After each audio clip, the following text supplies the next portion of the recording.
All right. Welcome to another Out of the Blank podcast with Corey Walsh. She's back. I'm here. How's it going, buddy? How's it going, Robbie? Sorry, I Oh, made you sit through a couple of my clips of my film. No, those look fine. I'm excited to actually see the final product. That's going to be cool. It's going to be I love horrible. Artistic expression. I want it. It's going to be horrible. I've thought about I'm literally trying to make it as bad as possible. Either what's going to make people say, what the F, right, when it gets done. Right? Yeah. Yeah, I'm just over here doing homework and working on Libservative and working 50 hours a week. And Libservative. Are you going to talk about how they're weaponizing Sesame Street and Big Bird wants the propaganda? What the fuck is happening? They weaponized Sesame Street, and then SNL is making clips about Joe Rogan taking horse medicine. God damn it. With Big Bird in it. And I'm like, what is happening? Like, should every podcaster just start being like CNN? Or why is Australia so focused in on politics?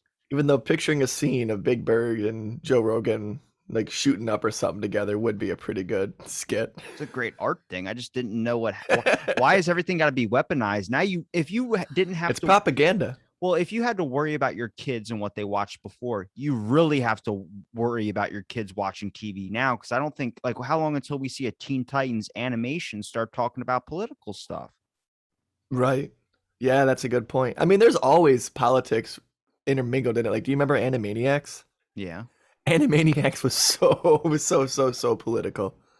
Well, I mean, is this new or there was like a satire making even the old ones. You look at the old ones, it was talking about Bill Clinton and all of them. Like, yeah, there was always satire intermingled in it. Well, there's always been jokes and references towards our presidents or something, but I don't think it's ever gotten to a point where it's became some type of straight up propaganda. You know what's crazy is what I started noticing with fact checkers is every fact checker is talking about like the vaccine stuff, and fact checkers is kind of like censors. And even saying that right there, people go, that's what all conspiracy people say. It's like, well, no, it's just a biased party that checks what they want to check and all agrees with the same narrative. I think for the longest time, and a lot of people out there, including myself, thought that the government just had a fix all button to make all your problems go away. And I think now with social media and how much exposure the media or political stuff has really gotten, you start to notice that there is no fix me button, and then the news or the media kind of agreed that there was a fix me button. And now they can't just say, oh yeah, we lied to you for so long. We got to double down. Just need more government to fix it. That goes back to my thing of how I think people are more comfortable with the idea that people are more comfortable with the idea that there's someone pulling strings, whether it's some dark, like group of people like the Illuminati or anything like that. I think it's more that nobody's steering the ship and it's just going all over the place. There is no fix me button. I think someone's steering the ship. I think someone's steering the ship. There's a couple of hands on it doing their best, but it's the straight Titanic, man. We're headed towards an iceberg and ain't no one going to be able to do anything. I just think people are focused on like, oh, this mayor, this thing. I was like, I want to talk about how there's a whole entire museum in like California called like the Bodies Exhibit, which is like where it's like, have you ever seen it before? Yeah. They used like latex instead of what's it called? No. Not even close. Right, but they have their bodies all open, right? Yeah, but those are real people. Right. Those are real people. So the Bodies Exhibit in California, I think like they have nervous systems. They have bodies in all different levels. Like some it's skin, some it's bones, some it's like organs, and it looks very, very detailed, right? Yeah, I don't know if I should show it on screen right now because I heard it's very, very graphic. It's pretty graphic. I mean, I guess objectively it's not graphic. It's just our insides. Okay, so I'm going to share screen real quick. It's just death is taboo. People. So, all right, let's see. So this is what they show at the exhibit, like like this type stuff, but it's not just GI, it's actual real things. So the exhibition showcases 13 whole body specimens and more than 260 organs and partial body specimens. These real human bodies have been meticulously dissected and preserved through an innovative polymer process. The bodies are respectfully presented, giving visitors the opportunity to view the beauty and the complexity of their own organs and systems. The exhibition provides an up close look into our skeletal, muscular, respiratory, nervous, digestive, reproductive, urinary, fetal, and the optional, the treated body. So, authentic human specimens on display to illustrate health concerns such as cirrhosis of the liver, arthritis, smoking, and overeating. Now, when you hear this, you think, oh my God, like it's probably just like people that donated their body to science, much like when you die, you can donate your organs. They're unclaimed bodies. They're bodies from Ooh, I didn't Russian, know they're that. bodies from Russian slaves, Chinese immigrants, people that have died and nobody has claimed them. If you check, some of those bodies have bullet holes in them. They were killed Ooh, and they were preserved in a type of gel. Those unclaimed, or those babies that are in test tubes that are floating around so you get to see a fetus, those are unclaimed. Those are abortions that happened where the parent just wanted to get rid of the baby and didn't care what happened next to it. They claim those. This brings yeah, I into didn't that. know that part. Well, I didn't know But this either. that's what I was talking about, like the polymer thing, like the latex. They used a different way to preserve it Yeah, but to make it that look intricate. to But yeah, I me, didn't. I mean, I The get fun it. fact of it being unclaimed bodies is way more dark than me just going, "Oh, they were use latex." That's what I'm saying, is like there's this aspect where it says authentic. So I get it. Authentic either means that they get a model very, very close to real, or they're using real stuff. So that means, okay, then there must be bodies donated to science. But you look up the shady history of this shit, there's a big issue with this. Joe Rogan brought this up in a podcast, and you started talking about like nobody talks about how these bodies are, like, where do they stem from? No, there's big controversies that there's like Russian immigrants and all these people that are unclaimed. So they're people's actual bodies that weren't given their name into science. They were just taken because no one had claimed them, which brings up a theory of the when that scientist was talking about there are hospitals where if there's a motorcycle victim in there, instead of trying to worry about saving the person, they just let them die and then use the organs for a transplant unit. And that's where that one Virginia governor got into a lot of controversy about late term abortions, where he started talking about you could do. Oh, Remember what I'm talking about? that They hits really close to home, man. they That make the hits really baby close to comfortable. home. What do you mean? So we just had so my cousin, and I don't even mean to always, COVID always gets brought up, these days. It's the hot button topic. I had a cousin who just passed away at 23 from COVID. I'm so sorry. It sucks, dude. He had COVID and pneumonia, and the hospital sent him home. They didn't admit him. They sent him home, right? That's weird. And he died 2 days later on his floor. It's just there's so many more questions and answers to it. So it has the whole family just like kind of distraught. Like, what the hell? First off, 23 years old. That's technically the safest group of people that are supposed to survive it. They just sent him home. Yeah, it was a mess. They yeah, but they sent him home. They were worried about his blood oxygen because they gave him a pulse ox. I don't know. Yeah, my dad had it at the same time. He's 76. They gave him the monoclonal antibodies. They gave him the whole treatment, the thing. My cousin goes in. You know, All right, go home. how about this? Let's get conspiracy. What do you think is going on that needs to be fixed with this whole pandemic type situation? Because my whole theory about this is, and I don't really agree with Ben Shapiro. Ben Shapiro says they're not finding a way to profit off of it, or it didn't start off being profitable. I think that was the But point. now it is. Well, I think what happened is that they were trying to recover and save us from what they might have thought was a biological attack or some type of slip up that's going to end up killing a lot of people. And that's why they hyped it up so much. And then they really couldn't steer down from the ship. So what they did was they still keep up the hype of how dangerous it is. And then they've just kind of promoted this aspect of like business. The hell is that? Tulsi's falling on you. Tulsi was falling on me. You saw that? Tulsi never lets us down. I could just She hear almost the did tape just now. wrinkling. Yes. I know. I need to put tax in him. So there's this girl at my work. She got COVID, and I didn't see her boyfriend in there at the gym either. And I was like, okay, well, I just talked to her the other day, and then she said she tested positive. She'd been quarantining. I was like, okay. She's like, are you feeling okay? I was like, I feel fine. And then the next day I was like, wait a minute, you didn't tell me you actually got it. You just said you tested positive. She's like, because she was telling me before she didn't feel like she had it. Then she's like, yeah, you should probably go get checked. And I'm like, God, it's like when the people I had to call their people about STDs. Like, Oh, hey, I know, I right? got the HIV. I just gotta let you know you should It probably is. get It's checked. dirty like that, isn't it? Yeah, Like it's people fucking. we've done this weird like psycho thing to where when people get COVID, they feel dirty. Yeah, like afterwards, you're like, I still don't want to like Like, oh hug my you. God. So me and that cousin, we were like really, really, really close. He literally lived right down the street from me. He was over my house like every day. I got woken up with the You're the phone call second like, person to tell me that someone that they love has died, and that's fucking bringing me down. Jesus "Oh, I'm Christ. sorry. Like if you met him, I'm sorry he was for you. such a gift of life. Like he was just a happy, happy, happy person. So I try to dwell on that part. and not like the shitty part that ended him. But yeah, like it was weird, dude, because I went down there like while the ambulance and stuff was still there. Like they called it like 5 minutes before I got there, you know. And I'm outside, and like all the family started congregating. We're all outside, and he's inside, and he's dead, and he's on the floor, and we were all just like, we can't go in there. Yeah. And we all just had to stay outside, and like we couldn't really hug my aunt, you know, because she was in there and she had COVID too. And it's just like, it's weird, dude. It's weird. I've lost people to some really fucked up things, and this one just completely just threw me for a loop. Did it make you That was think differently about COVID at all? Or I don't want to keep talking about it just because it you know, censors I and shit. mean, yeah, I know, yeah, I know. Just saying that's what's fucked up about it too. But I mean, kind of, you know, it's like it kind of like it grounds you a little bit. It kind of recalibrates your thinking of it. But I'm not gonna jump on the bandwagon of trying to force everyone to get vaxxed or anything like that. Like, Well, that's the it's thing is that's what I don't like is the fact that like we go back to like when I said I don't think it started off to be profitable, but that's what it's turned into now is because there's no talk about getting healthy.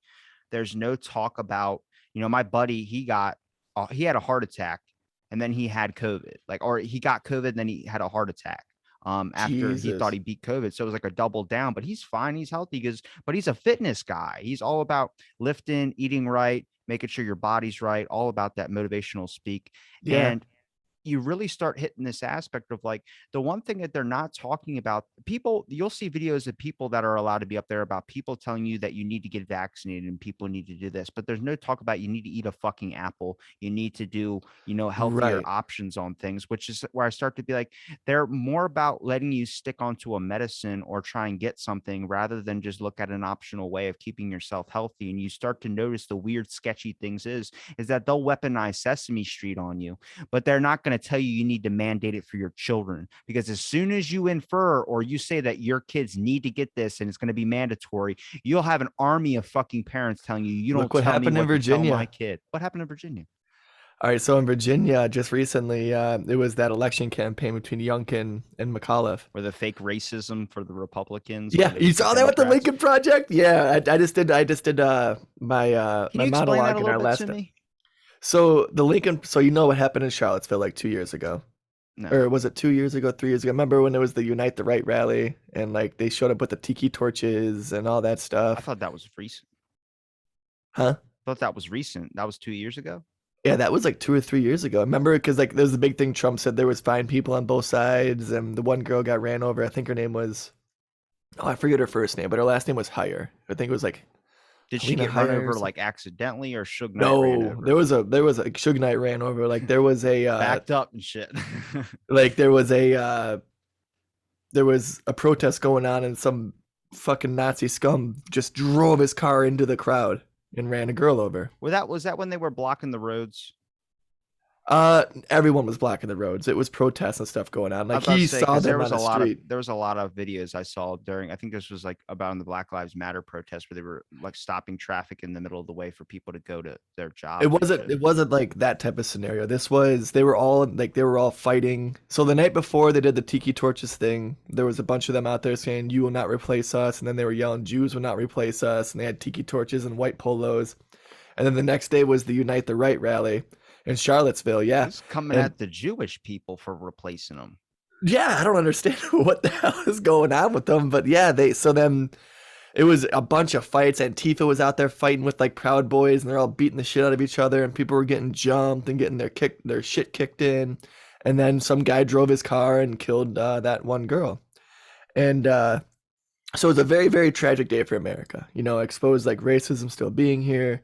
It exposed extremism on both sides. It did. You know, like the Antifa going out there and trying to jump people who were by themselves who were wearing a MAGA hat, which isn't right either. And they were all just kicking the shit out of each other. So then the Lincoln Project had this bright idea to go when Youngkin, like 3 years later, Youngkin was the Republican candidate. I wouldn't call him a racist or anything like that. He wasn't having any sort of these weird tones or anything about any of that. And the Lincoln Project is basically just a bunch of Republicans that don't like Trump. So a bunch of them dressed up in the same fucking clothes they were wearing 3 years ago where somebody died. And they were standing there with tiki torches next to Youngkin's campaign bus for a photo op to try to make it look, it was a hoax. To try to make it look like Youngkin was affiliated with them. So it and they was a got bunch of busted. Democrats that were. No, they're technically Republicans, but they just don't like Trump. So they were saying that Youngkin a Uh, Democrat or Republican? he's a Republican, and There's he too won. there's too many fucking people to fucking worry about. But the reason I even brought that up was we were talking about like the schools when it comes to kids and how parents are like, no, fuck you, it's my children. Uh, McAuliffe was quoted as saying that parents shouldn't have a say in what their. This is the Democrat. He said parents shouldn't have a say in what is taught to their children.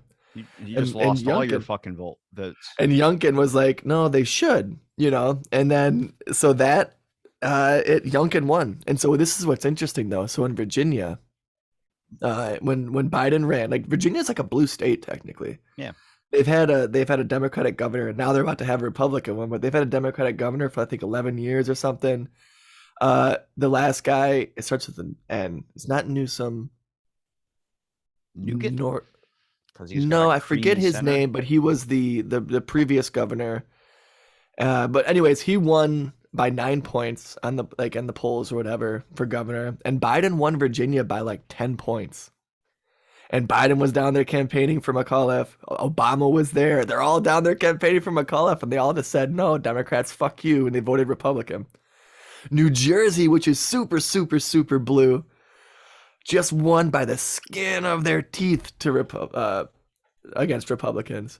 And it's a lot of it is. It's like, it comes down to the kids, man. Don't fuck with my kids. Yeah, that's And how so the whole QAnon thing started. Was the fucking kids? Nobody needs to that's, think anymore. As soon as you hear that someone's affecting young children, everybody gets angry. Even people like my yeah, age because get kids are offended. innocent.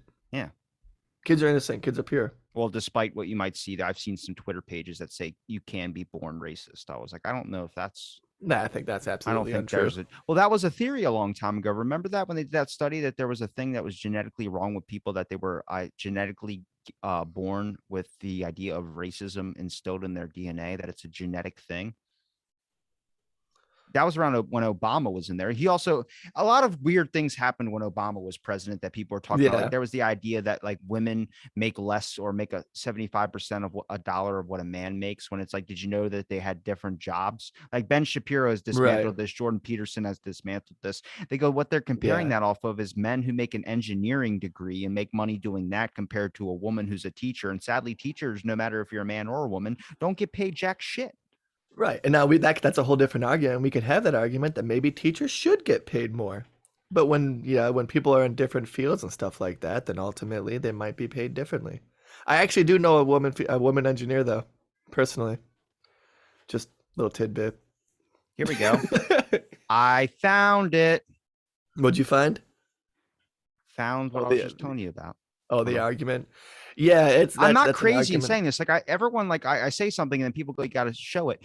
Born that way, scientific racism is creeping back into our thinking. Here's what to watch out for. So From WAPO. This is on Washington Post that was Yeah. posted in 2015, around the time Obama was president. It said this month, Jennifer Crambit lost her wrongful birth lawsuit, which centered on troubling ideology that had been creeping into the mainstream discussions in ways that has not been in decades. Crambit claimed that the sperm used to inseminate her came from the wrong donor. Oh, Jesus Christ. So she's like, my son's racist because I got the wrong sperm. She had not wanted. Her lawsuit claimed that this mix-up in the lab caused her and the family personal injuries of various kinds. The lawsuit had shadowed a troubling logic, the idea that race is a biological reality with particular traits and behaviors that can be avoided through proper breeding practices. In doing so, Cramblit's claims echoed arguments made in a darker era of global history or scientific. So she's pissed. Racism. She's pissed because she got a biracial child and she wanted a white one. Some people are born with outstanding talents, easily mastering basketball, mathematics, languages, or piano. If given the right environment in which to grow, what biologist or social scientist could argue with that? But alongside the genetic understanding, an old and pernicious assumption has crept back into American conversation, in which aptitudes are supposedly inherited by race. Certain peoples are thought to have rhythm or intellect or speed or charm. That's a fast track towards the old 19th century and early 20th century problem of scientific racism. So you can be. So it's going into genetics and things like that. But so these are real things. Like I'm telling you about. Like it's not bullshit what I just said. It's not, right. No, it's not. But there's these ideas out there. Like who was that lady that was running that talked about that she would only get interviewed by people of her ethnicity? But she specifically. Oh, that's the Chicago mayor. So what are we talking about when there's this idea, like there's double standards across the board that nobody's focusing? I really think that society needs to take a look back, and I'm not going to fix any problem that people say, but I have an issue with progressive. I have an issue with libertarians. I have an issue with Democrat. I have an issue with the Republicans. I have an issue with liberals. I have an issue with Antifa. I have an issue with Proud Boys. I have an issue with fucking everybody, because nobody knows how to get their point across without becoming violent or without dismissing anybody else's value. And I really fucking hate that. I fucking think independents have a problem too. I think nobody is perfect, and saying that you have to choose a lesser of the evils is a wrong way of thinking as well too. I think you need to come to a basis and an understanding that nobody's point is invalid compared to your own. And when you start shutting down other people's problems or other people's thoughts, you have the issue here. I like it how there's a lot of people that are focused on this Kyle Rittenhouse thing, and he's definitely probably going to have to go to jail. But depending on how you look at whatever you're going to read on some things, you start understanding it's it is kind of self-defense in a way. I don't think anybody's really examining the main point. And I know this might be an unpopular opinion, but if anybody has a gun and you just got hit in the head with a skateboard, you're in defense mode and you're not thinking clearly. They're trying to put critical thought, which I fucking hate this judge in this case. I really do. I think he's a fucking incompetent shit, mostly because he has a strong point to put in. Then as soon as he starts talking, he starts going and he starts rambling like Biden, and then forgets where he was. And then he's like, never mind. Because he's old. Yeah. I'm like, Jesus Christ. The one in the Chauvin trial was the best judge I've ever seen, because he wasn't there for bullshit. He didn't care about what you thought or what this person thought. He only cared about the fact. This guy is, the prosecutor obviously is having some slip ups in the Rittenhouse thing, but some. Wow. But I start looking at it I don't get it, how society is just all either throw them in jail. We have actors or we have basketball players that are saying fuck this person, fuck that. And then I start seeing something about Tim Pool where he starts on this fucking rant about, actually, I'm going to pull up his fucking rant. We're going to do that. How about this? You like how the show has now been a fucking share screen episode? I know. I was actually about to pull up an article. I gotta find it real quick. Or not an article, a quote that literally attributes back to what we were saying about how everyone just makes everything. Let me see if I could find it. It just how everyone just yeah, here it is. So once everyone just they compartmentalize things where it's it's either this or that. They make everything binary. And when you're saying you have a problem with all of these people because they're oversimplifying complex issues. You know what I mean? We were talking about the Proud Boys, you're talking about Antifa, and how all these people just take this really, really wild, hard stance on something to where it's there's a lot of fallacy in your argument because you're not looking at all of the context. Well, yeah, let me look at that real quick. Austria to implement restrictions for those aged 12 and older to not only be vaccinated against COVID-19. Oh, restrictions for those who aren't vaccinated. That's such BS. Beginning Monday, anyone over the age of 12 in Austria who has not been fully vaccinated against COVID-19 will not be permitted to leave their homes other than to go to work, food shop, or go for a walk or to get the vaccine. Do you remember? So here's something I kind of want to bring up to kind of do when I told you so. Talking about right do you remember in the very beginning? I think this was not the last time we recorded. It might even have been the time before that we recorded, and we were talking about the vaccine mandates. And it will get worse. Hold on, I want to play this real quick. Okay. So, all right, no. Is this Tim Pool? Say your yeah, this is Tim Pool. So remember I was saying, I think it was on your show, and and I'm still formulating this idea. I was like, but these vaccine mandates are racist because they're hurting minority communities in inner cities. Yeah. Because they're susceptible to not agreeing with the government because they don't trust them based on historical context. Do you remember me saying that? Yeah, well, that was articles that were being published at the time, too. But I think I said it. I don't mean to. You said it a little bit after. I've seen articles before you said that. I saw that. Oh, before. Okay. All right. I saw that at the start of when vaccines were going through. All right. I didn't mean to take your wind out of your fucking sails there. I know. My sail was puffed up big as hell right then. I was about to be like, I fucking told you so. So this Tim Pool clip I'm about to play is a bunch of people were saying this is anti-Semitic. Now, if you can point out what anti-Semitism he's talking about here, you let me know because I couldn't find shit. And anybody that watched this video, it was just clickbait. Boot of the authoritarian fascist government. And it will get worse, and it will happen to you because you keep complying. And you keep saying, but my kids need food! And now inflation is here, and there's food shortages, and your kids aren't eating. And the schools are indoctrinating your kids. Now we see a turnaround with Youngkin because the parents are standing up. But too many people keep saying, as long as I keep filleting the state and dropping on my knees for the far left extremists, I will squeak by, and you will not. The police will come to your home. They will kick your door in, and they will arrest you because the good cops have already started quitting. And like we saw in Seattle, the police arrested the man who was retreating from Antifa as Antifa approached him with clubs in hand. And they apologized to Antifa over it.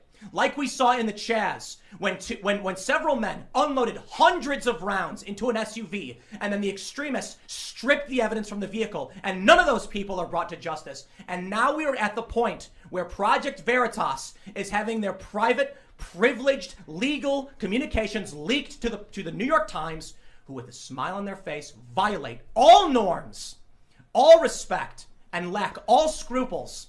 And you think sitting back and complying will result in you getting by. You are wrong. I'm sick of this. Preach. The people said that was anti-Semitic? Yeah, so I don't see any anti-Semitism in there, but No, he's going on a little rant about how he's pissed off, how there's just government overreach and polarization. That's the clickbait that now we're starting to notice is like they don't just do it with TikTok videos or YouTubers. You would see this where they would be like, guys got arrested, and that's the title of the video, the clip of them like with handcuffs on, and then you watch the video and they don't get arrested at all. It's just that's how they get you to watch every single minute of it. But this, they're doing that in the news now. They're talking about death so much, and they're talking about like you need to get the vaccine. That's nothing new. Okay, go ahead. Sorry. They used to shit on Florida. I have not seen Florida in the news at all. I haven't seen them talking about how the governor and how their lowest cases have dropped now. All I'm seeing now, statistically, they're doing better. Well, yeah, statistically, it's the flu, dude. Everyone in your house gets COVID. Next thing you know, next week, nobody has fucking COVID because everyone got over it.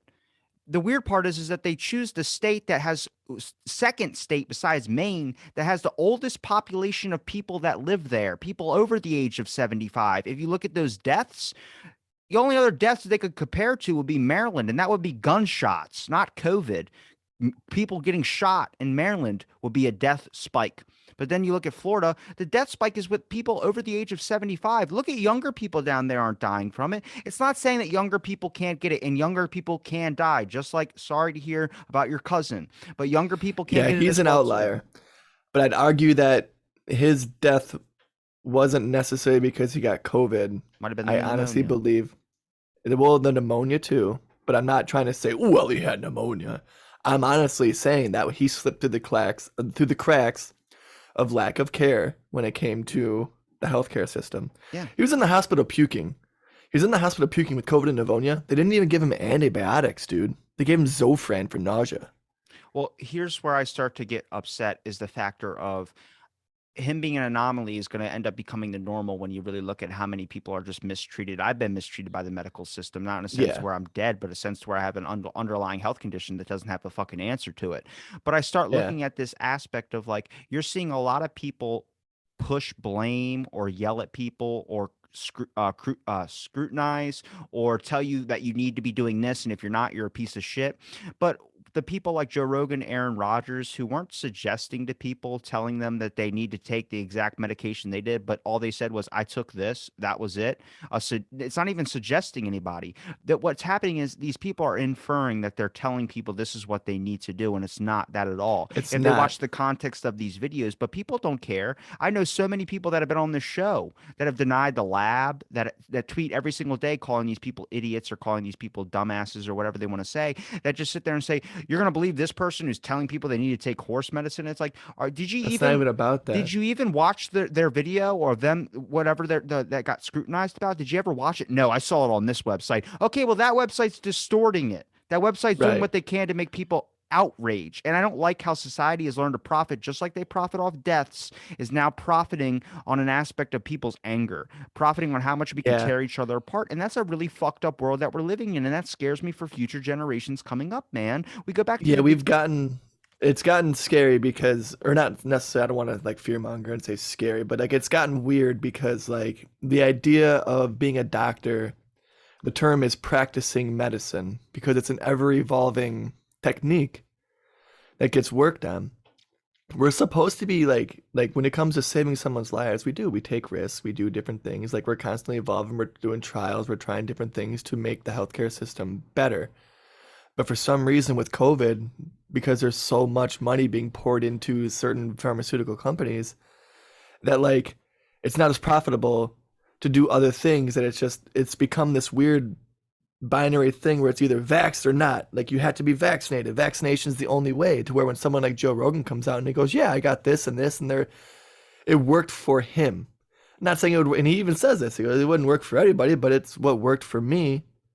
So it's like we should be trying different things. Like I said this on my show, Libservative. If I'm there and I'm dying, and the doctor goes, like, we've tried everything. We've tried all the different things. And he's like, what I'm going to do is, he's like, I'm going to turn you upside down in your head, punch you in the stomach 3 times, because it's going to, and if he has some weird scientific thing to do it, like, that sounds crazy, but it's like, fucking try it. Because like you're going to keep me alive. Like if you're going to rub some weird cream on my face and try shit to keep me alive, then try to keep me alive. There's so many different things that in science of that they did, like they would just try different things to save people. Like there's a story in Russia, some guy had a blood infection and they tried literally everything. It didn't work. They put a diluted vodka in an IV drip. He had a blood infection or something, and the vodka literally saved his life. And there's just so many different things that you can do to save people that aren't like the blanket, like standard operating procedure to do it. But there's outliers that work different ways for different things. And it's like, why are we getting away from that? You know what I mean? I don't like the aspect that we should be celebrating that these people got over it. We shouldn't be condemning them for taking something that is not highly looked at. We should. You're right. Like, oh my God, ivermectin worked for you. You're 1 in Why do you gotta 7 say billion the people. fucking That name of might the save. drug, dude? I'm sorry. Come on, Bleep it man. out. Bleep it out. What time is it on the thing? So we're about 35 minutes in. I'm sorry. I'm sorry. Send me a message real quick. Hold on, I'm gonna message you real quick so I can type it down. Don't do it in the chat, just on my phone. Thought you were gonna say it again in the chat. I was like, what the fuck? Nope. Yeah, you can't say it. Just we did good by. I don't think horse is anything bad. But what I'm saying Right. is that we've gotten to a weird position where we're not celebrating that these people got over it. We're condemning them for the method that they used because they didn't use the proper method that everyone agrees with, the narrative they agree with. It goes back to the fact checker thing. Fact checking is only a bunch of people that agree with that same narrative that they're willing to spin, but how long until it affects them to where they don't want to spin it anymore? And the one thing that they cannot fact check properly, or the one thing they cannot fact check or make a bunch of people agree, is when it has to do with kids. Well, if you say anything like fact checking, this is whatever, that mandates are safe for your kids, get your whatever. If they say that, they can suggest it, but they can't tell you that you need to do anything with your kids. If you say anything that's fact check, kids are all going to be whatever this, or they're going to stay home and be on lockdown like Austria. Doesn't fucking matter. I'm surprised Austria is doing that, because I want to see a bunch of people start rising up when it goes against their kids.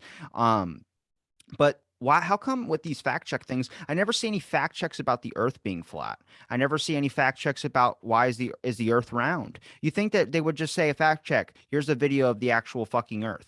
They don't have any fact checks about that. They don't have any fact checks if the Earth is hollow or not. They don't have any fact checks that, this wasn't this or this wasn't that when it comes to these giant conspiracies of facts. It's because there's not big money behind. So the why are flat they Earth movement. why are they supporting the aspect of, there's flat Earth videos you can watch, there's JFK videos you can watch, but there's no fact checks about that. There's no fact checks on 9/11, some of the biggest, most heated conspiracies out there that should be fact checked. You'd think if you were a fact checker, that'd be the first fucking thing you tackle, right? No, they don't fact check that. They only fact check something that has money behind it. And sadly, I don't think this pandemic started with a money intent. I think I don't even think they fact check. I don't even think they fact check the rigged election conspiracy as much as they're fact checking this, which has just as much of a palatable effect on our day-to-day living as what COVID does.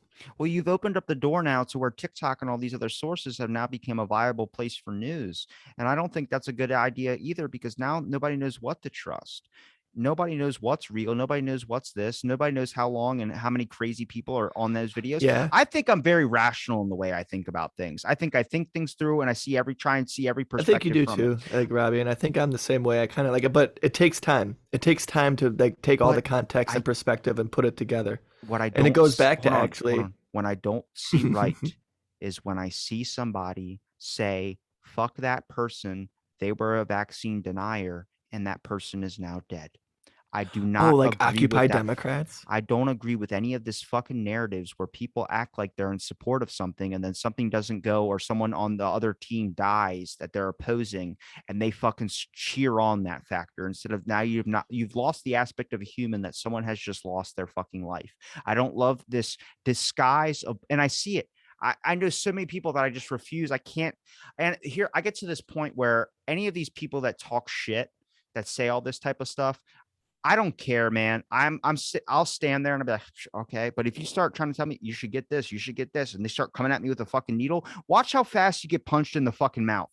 Watch how close that fucking happens. But they'll be more than happy to say that shit online. But I guarantee you, if I take a plane ticket to any of these people's houses that are doing that, you think I won't fucking punch you in the face? I fucking will. I'm not Right. threatening anybody out there, but I'm saying there's an aspect of these people are more than happy to yell at you and condemn you online, but don't have the balls to do something to your fucking face. Yeah. I don't like and so that that's what we social talked about justice on warrior fucking keyboard bullshit that they fucking play. yeah, we talked about that on the podcast Libservative. Actually, it's I think it's more noisy, not numerous. I think it's as more there's more people that are out there that are just being more noisy than there are numerous. I think there's more people that kind of think like we do. They're just not being vocal about it, as evidenced by the Young and McAuliffe election in Virginia. All the social media places agree with the same narrative of those people that are getting the highlights and everything like that. And it's frustrating. Yeah, the algorithms fuck it all up, and that goes back to what we were just talking about when how everyone's so polarized in their opinions. It's because like they compartmentalize it to where they make it binary to where it's you gotta think this way or this way. It's one or the other. And it's funny because I was bringing up that quote, and it's actually by Hunter S. Thompson. And I'll read it real quick. It's right here. And so what he says is, because like so me and you, like we take the time. You know, we're orators. You know, we talk. We're social commenters. So we have to look into everything we're doing. So we take the time to like look at all the different perspectives and stuff. But most of the Americans, most of the people in the world don't think like that. And so Hunter S. Thompson says this quote, and I think it lays out kind of like what we're saying. And so what he says is, once they let you get away with running around for 10 years like a king hoodlum, you tend to forget now and then that about half the people you meet live from one day to the next in a state of such fear and uncertainty that about half the time they honestly doubt their own sanity. These are not the kind of people who need to get hung up in depressing political trips. They are not ready for it. Their boats are rocking so badly that all they want to do is get level long enough to think straight and avoid the next nightmare. And so most people like don't even have the time to even like think deeply on these subjects to where they just, well, those are the experts. That's what they're saying. Good. I'm glad I got that down. Let me go worry about all the rest of this shit in my life. Does that make sense? And so everyone gets hung up and everything gets so politicized, especially now because on Twitter we have 120 characters to get our thought process across. So everything is just simplified. And everything is just hot takes and hot buttons that are in these short little compressed little sayings and slogans that like no one really takes the time to expand on it. And then because it's so short, these people take that thought and then they make a doctrine to where if you actually have anything that goes against that doctrine, I guess, they immediately are up in arms and everyone's like ready to fight and get out in the streets and going, or not even get out in the streets because hardly any people do that, but they just all of a sudden they're on Twitter blocking each other and yelling at each other. And social media with these algorithms and all that stuff is just straight up just adding fuel to the fire with that shit. I think there needs to be a bigger regulation on these companies now that they've gotten so big. But I also It's a public square. It's more of a utility now than anything. But they've dominated the market in an aspect that it's so hard for people, small town creators or people. There's a disguise out there of support creative minds or support all creative, independent, whoever. But there's not really a lot of area for that. Just like entrepreneurs, there was a giant push for it, and then all these people did it and realized how fucking hard it was, and they made it hard because they wanted to show you, okay, you've had these dreams and goals and wants. It's like being in a relationship with someone when you're 16 years old and then you marry that person. You've been in a relationship with them for 40 something years. And you're like, fuck it. I want to go party. Once you guys get divorced or separate, you want to go party and do all this shit. And you realize, oh no, you don't want to do that. You want to go back because you're older now. You can't do that anymore. They did that with the entrepreneur thing.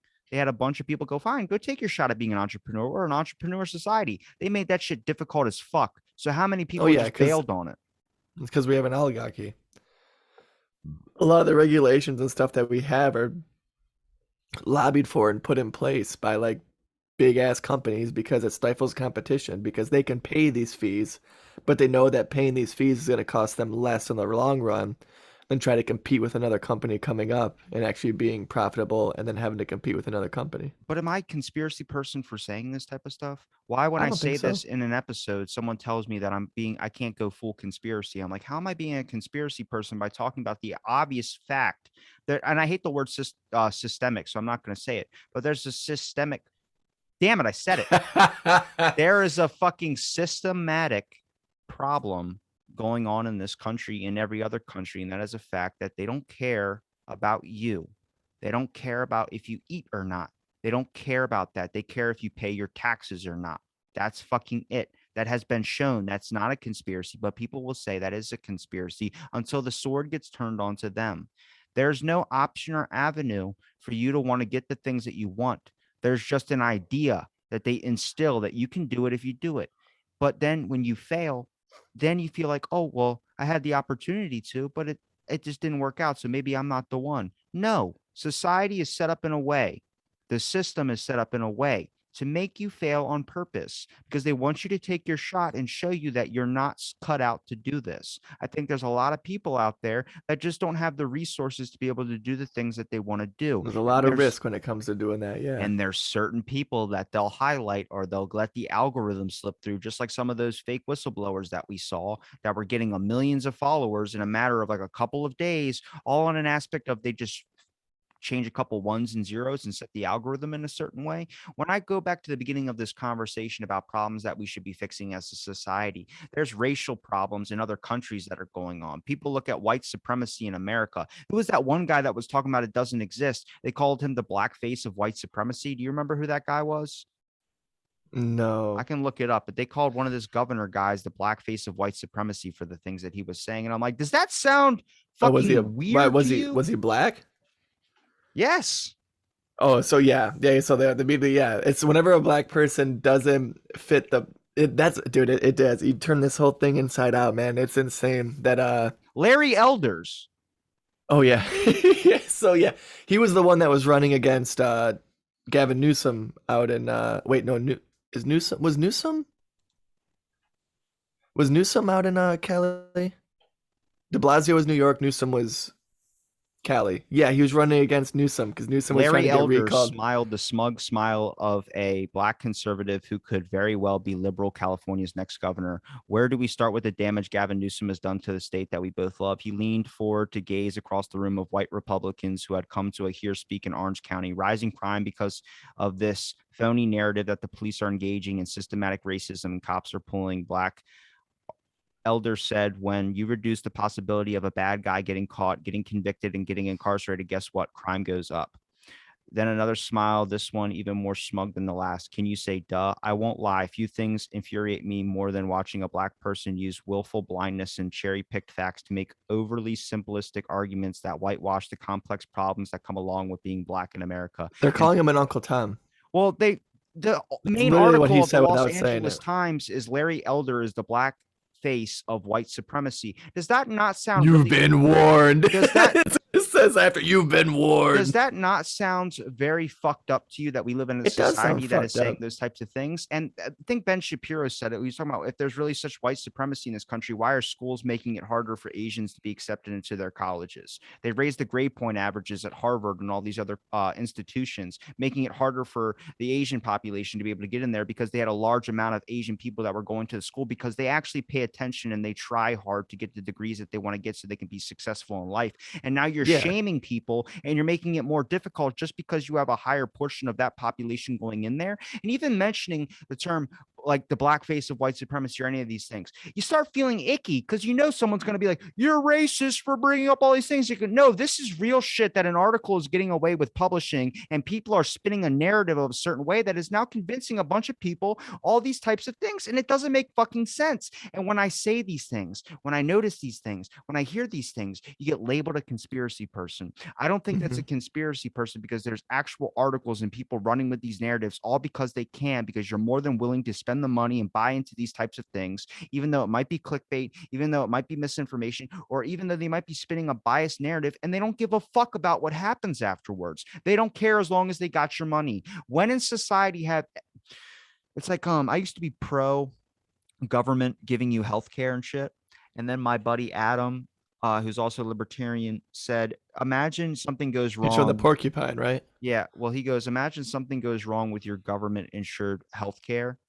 And then when you go and sue them, they go, well, we gave you free healthcare, so you can't sue us for something that we give you for free. And I experienced Yeah. that exact thing with Priority Partners. When I went to my medical thing, it took me 2.5 years to finally beat John Hopkins in a medical court case for my medical Yeah. insurance and my medication, all because they were like, we're giving you free medicine. Like, you When understand? Like, that you don't have any right to sue us because we're not fucking listening to you, and we have a billion other people to listen to as well too. And I start yeah. to notice that I think a lot of these good narratives, I wish people could get the things that they needed, because a lot of people don't have the resources to be able to do so. But there's also a lot of issues that nobody's fixing, the crucial issues. If you really want to fix issues, we should focus on the fact that we're running in a society that is more than happy to profit off of your pain rather than the idea of your fucking happiness. And I'm seeing that a lot more now. I'm seeing kids that are living in their parents' houses all because their parents died. They get to take over their parents' house because there's no way in hell they're going to be able to go into the market and get a house for themselves. It's almost damn near impossible for kids my age, older, to even be able to do those types of things because society, Yep. inflation is happening. The world is getting more difficult. I'm not fucking crazy in saying this, but I also, even you say, I'm not crazy. That doesn't matter, because then people go, well, you guys just agree with the same narrative. We might be doing the same thing they're doing. I just think I'm looking at this from a logical standpoint. And the reason why I say logical is because when someone raises another point that's against my own, I go, okay, let me hear you out. Let me listen to you. I'm not shutting Yeah, and anybody fucking down. and that's what's important. That's the part of why you sound reasonable and logic, is because you constantly take in new information from different perspectives that like make you recalibrate your thought process on certain topics to where it's like, oh, you know what? That does make sense. You know what I mean? Like you said, you had your mind changed about the healthcare market. Well, you're supposed to listen to ideas, Corey. You're supposed to talk to people, and you're not supposed to yell at each other when you can truly. And it gets to that debate. My grandma brought this up to me because my grandmom's lesbian, and she talked to me. She goes, "Is that even a thing anymore?" And I'm like, "Is what a thing anymore?" She goes, "Being lesbian, is that a thing?" And I'm like, "Yeah, why not?" She goes, Yeah, that's still a big thing. she goes, she goes, well, every kid's like talking about like all these genders and all these things, and it just seems like it's not a thing anymore. And then I see an article that says you truly don't care about you're truly not homophobic or anti any of this when you don't care about your date's genitalia. Doesn't that discredit her for how It hard all does. the hardship she had to go through? Because if she didn't care about genitalia, then she would have, because she could have dated a dude and easily been doing her thing. But no, Yeah, dude. Yeah. Just being a dude who says I'm a girl, or yeah, it does. It does. It discredits like a lot of these movements have gone so far that they're actually like eating their own to where it's like that's Caitlyn the Jenner thing. wins Women of the Year, Woman of the nobody's Year. nobody's saying that their idea or their perspective or their reality, if they're gay, whatever, is wrong. But when you start shaming other people because they're not what you are or they're not what this is, that's where I have an issue. And there's no difference between other people throughout history that have done this. People always blame white people for a problem or blame this for a problem. You start to notice that there's never about an equal of power. It's all about taking down someone's fucking knees.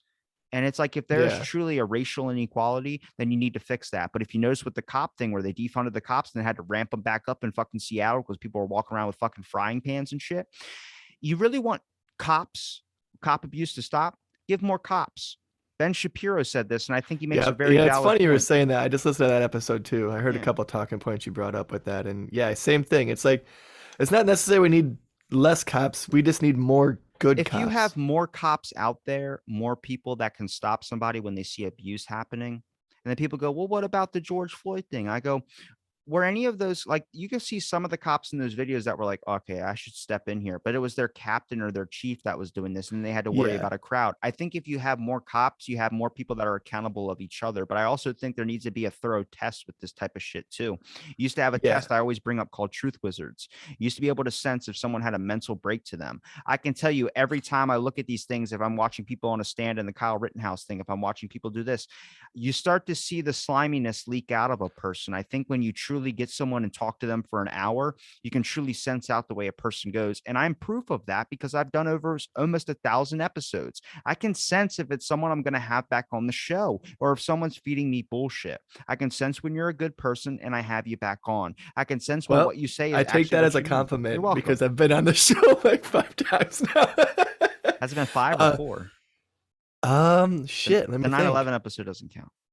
Okay, then it's been 4. This will be my 4th time minus the 9/11 episode, I think. I don't know. I've been on this show a lot. I went actually. It's funny. I actually went and checked my mail right before this episode to see if I got my shirt because I was gonna have it on and be like, "Check it out," but it didn't get here yet. I haven't sent it. Oh, okay. Well, then that's why.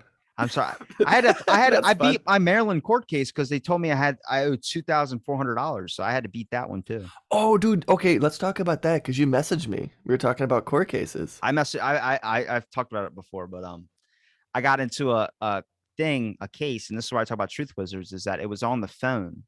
Like, it wasn't a Zoom call, it was just on the phone. So you couldn't see my face. And I was like, how are you going to tell if I'm lying or not? And so it was $2,400 that was an overpayment, and there were people that were getting like $10,000 in overpayment. So I got lucky with the 2,400. But I was talking to the judge, and she's like, "When is and there's like an echo on the phone, so when I start talking, she cuts me off. My voice is still going, and she's like, "I said stop talking," and I was like, "I'm fucking not talking," and then she'd start talking again, and then my voice would go, "I'm not fucking talking," and then it would cut her off. So so what happened was I was talking to her. She was asking me about dates. I was like, I don't know, because I didn't think I was going to be in court 2 years later. I can't remember those dates. She goes, okay. And she goes, well, it's from you refused to look for work in April. And I was like, can you repeat that again? She's like, refusal of work in April. And I said, repeat that one more time. She said, refusal of work in April, Mr. Roberts. And I go, how could I refuse work in April if everything was shut down from the ending of February and it opened up at the ending of June? She goes, there was no work available unless you were an essential worker. And she goes, okay, that aside. I'm like, that's my best piece of fucking evidence that I'm not guilty in any of this shit. And she starts saying, you got any more evidence or any of these types of things? And then she's like, I think I have enough to make my decision. And I'm just like, oh, fuck it, whatever. Whatever you say, I don't know. And she goes, it's okay. I know you're nervous. I'm like, I'm not nervous. I'm just furiated that I have to be here 2 years later with dealing with all this stuff. And then, I get a message on my phone saying, check my portal on my on the unemployment site. I was like, okay, I checked it. Boom, cleared balance. I was like, well, I guess I Hell won. yeah. Hell yeah. Good for you, man. I've never that's an issue. That's another point to bring up too, is that I don't like it how I was defending myself, but they made me feel guilty even though I wasn't. All because it was a misunderstanding or something that they messed up on their filing system in their computer, or trying. Maybe I thought with how many people, like 50,000 people that were talking about how they got overpayment balances. I definitely think either it was a giant slip up or they thought they can try and get some of the money that they let out back there. Yeah, all of a sudden they're like, oh shit, they look at the books and they're like, oh damn, we gave out way too much money. Just let's like attack they lied Robbie. about. Well, just like I think they attacked a lot more than just me. I think they looked for how many people that had money that was given to them, and they try to find a way to get it back. I think. And so I think about things like that. And so like people like me and you. That's a conspiracy, I'm sorry, but it's a good one. You and I, be more grammatically correct. People who talk, all the time, so we can actually articulate our words, like kind of on the spot. You know what I mean? Where it's like we can actually discuss things and lay out facts and do things and do it in a system of storytelling and things like that. Well, I know So what like, I you know how many people, right? But even people that know that stuff but don't have that skill of public speaking, they trip up and they freak out. And and to where the judge just thinks they're lying. Just for some reason, they just think they're lying. Imagine how many people get fucked over just because they can't articulate their words. Probably a lot, man. I mean, I've always been really good at speaking, but I don't know. I think there's a large amount of people that necessarily aren't being who they are really. And I think it's because they're scared of either how people will take them in, or how maybe people that they like them for the persona that they're playing might not necessarily like them anymore after they find out who they are. And I'm not a person that's going to be a top podcaster. I'm not a person that's going to make money from doing this. That's not me. It's just not my personality. I'm not a likable person in that aspect of something that everybody wants to tune in and listen to. Who's I giving under, you this garbage? I have close friends that are like, I don't listen to the show. And I'm like, you fucking what? Like, you're supposed to be supporting I your have a ton friends. of close friends that don't listen to my show either. I have like maybe a couple who get excited about it and stuff like that. But then you get those texts from friends you haven't talked to in a while, and they're like, "Dude, I like your show," and it's Yeah. like, I didn't even picture you listening Yeah, I to know. it. That's You what I'm know, saying. it's just what happens. I think what it is when it comes to friends is they're like, "Why would I listen to you when you're not there? I can just listen to you in person." You know what I mean? So it's like I don't hold it against them necessarily. Well, what I really like, and I also kind of cringe at when I listen to my, like when I look back at some of my older episodes, is that what I thought or what I say is exactly what I knew at that time, but I've always been me. And I think that's kind of like a lot of people don't do that. I don't know how people can spend their whole life being afraid to say something all because of their school or all because of whatever might be affected. Their work might be affected. I can't do this because of that. I'm like, I would hate to be limited on who I can be.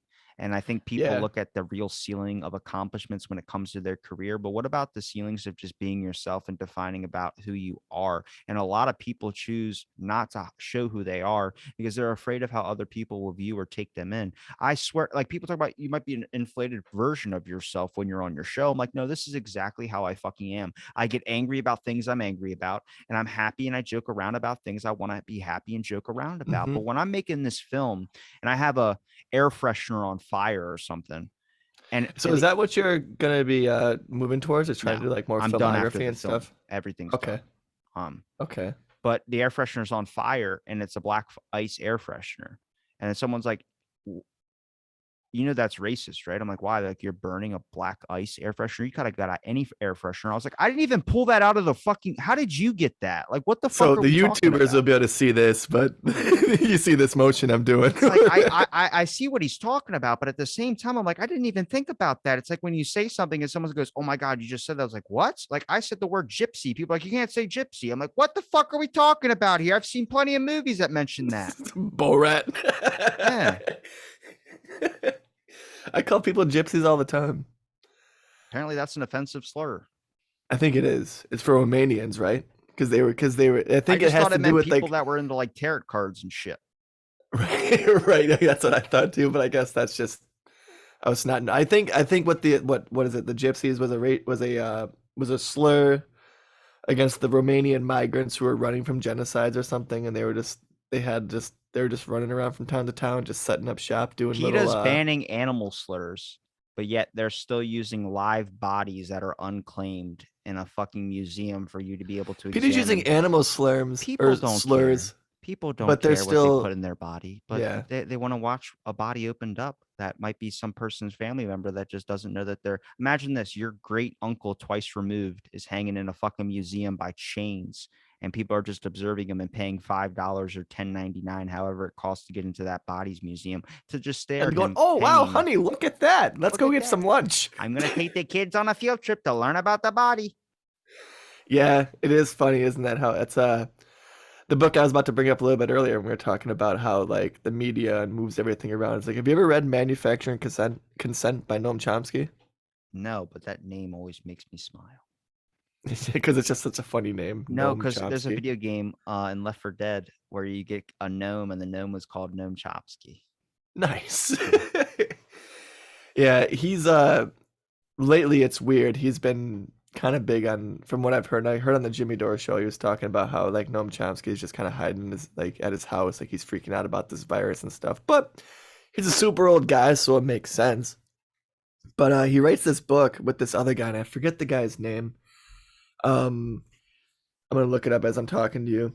But yeah, no, Manufacturing Consent. It goes into depth about this whole propaganda model of how our whole media actually works. This is gonna be And a he bad talks about episode for me. and he talks about There's gonna be so many so people commenting like, Robbie, look how mad he got. Look how mad he is. He's talking about all this type of stuff. He's I'm like, man. so Edward Herman and Noam Chomsky wrote the book Manufacturing Consent, and it talks about